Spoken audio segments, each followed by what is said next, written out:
সাল 2019 31শে অগস্ট এই এনআরসি চূড়ান্ত তালিকা প্রকাশিত হয়েছিল সেদিন, এবং সেই তালিকা প্রকাশের পর দেখতে পাওয়া যায় প্রায় কয়েক লক্ষ নাম বাদ পড়েছে, এবং সেটার বেশিরভাগে কিন্তু অসমের।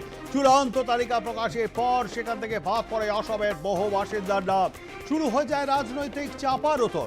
কিন্তু এ তো আমাদের এই পশ্চিমবঙ্গ, এখানের এই ঘটনা ঘটলো কি করে, সেখানে কিভাবে কামরূপ ডিস্ট্রিক্টের অর্থাৎ কামরূপ জেলার, অসমের কামরূপ জেলার পুলিশ সুপার চিঠি পাঠালেন, তাও সেটা 9 বছর আগের একটি মামলার।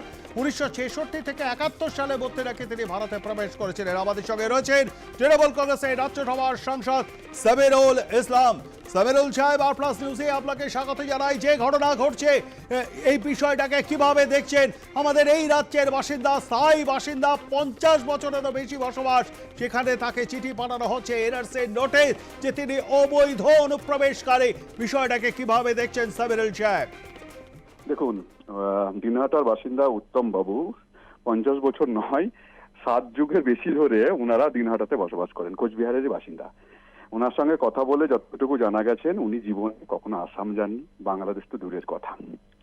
সেকেন্ড কোশ্চেন হচ্ছে যে একটা রাজ্য সরকার আসাম কিভাবে পশ্চিমবঙ্গের পার্মানেন্ট বাসিন্দাকে এইভাবে নোটিশ পাঠাতে পারে, এবং বলেছে যে 15 তারিখের মধ্যে না পাঠালে ওরা নাকি ডিটেনশন ক্যাম্পে ঢুকিয়ে দেবে। এবং ওনার ডকুমেন্ট যা দেখা যাচ্ছে যে 66 ইয়ার্সের 1966 ইয়ার্সের যে ভোটার তালিকা, সেখানে তার বাবার নাম আছে। এবং উনি এখানকার একদম স্থায়ী বাসিন্দা। কিছু উনি হতবাক হয়ে যাচ্ছে যে কি করে এটা পসিবল, এবং কিভাবে একটা রাজ্য সরকার ওরা আসাম সরকার ভাবছে যে ওর আসাম হচ্ছে আলাদা একটা দেশ। এটা কখনোই মানা যায় না। একদম পশ্চিমবঙ্গের প্রতি বিদ্বেষ থেকে এটা করা হচ্ছে, এবং এটা আমরা পুরো তীব্র বিরোধিতা করছি। এটা কোনোভাবে মেনে নেওয়া যায় না। পশ্চিমবঙ্গের বাসিন্দা এটা কোনোভাবে মেনে নেওয়া যায় না। আমাদের একদম উনি 7 জন্ম ধরে এখানে বসবাস করে, সবকিছু ডকুমেন্ট আছে ওনাদের। এবং আসামের কি করে সাহস হলো আসাম সরকারের যে আমাদের রাজ্যের বাসিন্দাকে ওরা বলছে ডিটেনশন ক্যাম্পে ঢুকিয়ে দেবো? এটা কোনোভাবে মেনে নেওয়া যায় না। সামিরুল সাহেব, বিষয়টাকে কিভাবে দেখছেন? এটাকে একটা অ্যাসিড টেস্ট। দেখুন, আমাদের এই রাজ্যে কিন্তু আজকে নির্বাচন নেই, এই বছরে নেই, কিন্তু আগামী বছরের গোড়াতেই কিন্তু নির্বাচন, এপ্রিল মে মাসে ইলেকশন হবে। আর তার আগে এই রকম একটা ভাসিয়ে দেওয়া, তার মানে কি বিহারে যে জিনিসটা হচ্ছে, আমাদের এই জিনিসটা ওয়েস্ট বেঙ্গলেও হতে পারে, এবং সেটারই একটা অ্যাসিড টেস্ট বলা যেতে পারে। এনআরসি করার একটা পরিকল্পনা বিজেপি শাসিত, এটা নয়, বিজেপি শাসিত রাজ্যগুলোতে রিসেন্ট পিরিয়ডে দেখা যাচ্ছে যে বাংলায় কথা বললে বাংলাদেশি বলা হচ্ছে। এবং হঠাৎ করে যারা বাংলায় কথা বলছে, বিজেপি শাসিত রাজ্যে যারা আছে, তাদেরকে বলছে যে তোমরা ডকুমেন্ট দেখা। ওরা ভোটার কার্ড দেখাচ্ছে, আধার কার্ড দেখাচ্ছে, অনেকে পুরানো দলিল দেখাচ্ছে, এবং ওদেরকে পাসপোর্টও দেখিয়েছে।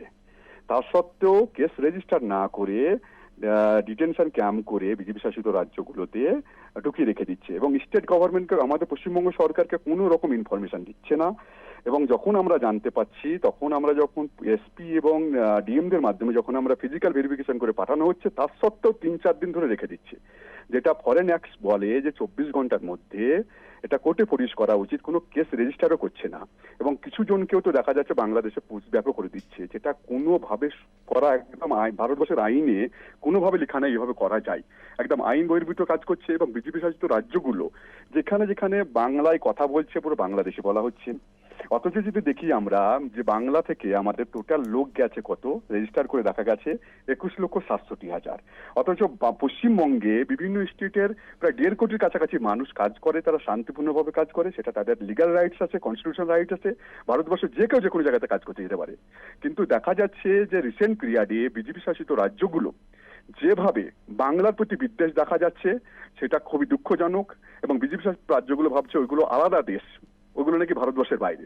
সেটা কখনোই মেনে নেওয়া যায় না। আপামর সবাইকে রাজনীতির ঊর্ধ্বে এসে আর তীব্র প্রতিবাদ করা উচিত। আর একটা প্রশ্ন, আমার শেষ প্রশ্ন সামিরুল সাহেব, যে কোনো ব্যক্তির বয়স যদি হয়ে থাকে 50 থেকে 60-এর মধ্যে, এবং তার বাবার বার্থ সার্টিফিকেট তার মানে 80 থেকে 90 বছর আগেকার, সেই সময় তো হসপিটাল বা স্বাস্থ্যকেন্দ্রে মানুষ যেতই না সন্তান প্রসবের সময়, সেই সময় বাড়িতেই সন্তান প্রসব হতো, তার বার্থ সার্টিফিকেট কিভাবে সম্ভব সামিরুল সাহেব? আচ্ছা, যারা যারা আইনগুলো তৈরি করছে, তাদের কি বার্থ সার্টিফিকেট কি হসপিটালে হয়েছিল?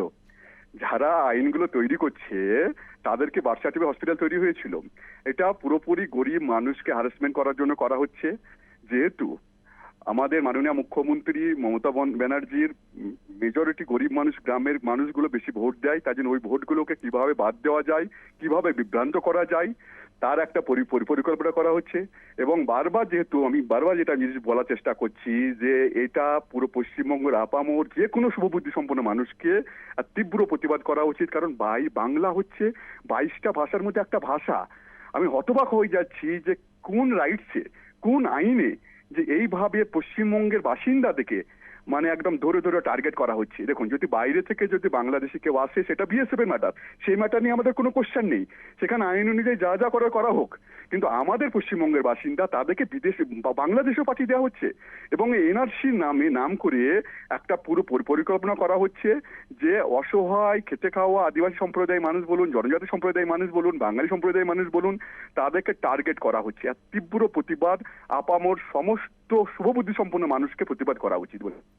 অসংখ্য ধন্যবাদ। আমাদের সঙ্গে থাকবার জন্য কথা বলছিলাম তৃণমূল কংগ্রেসের রাজ্যসভার সাংসদ সামিরুল ইসলামের সঙ্গে, এবং তার থেকে আপনারা শুনলেন শুভ বুদ্ধি সম্পন্ন মানুষের, আপামর জনসাধারণের, বাংলার মানুষের দলমত নির্বিশেষে এই ঘটনার প্রতিবাদ করা উচিত এবং করা উচিত।